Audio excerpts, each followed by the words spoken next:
দেখার মতো সুন্দর পরিবেশ একটা মাশাআল্লাহ।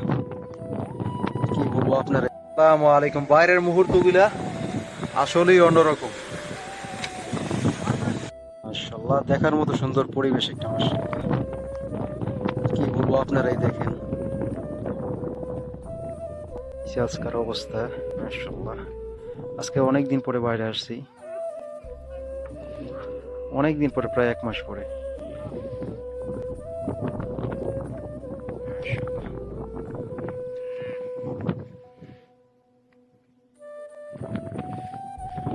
বাইরের আবহাওয়ায় আসলে মনটা এমনিতেই পরিবর্তন হয়ে যায়।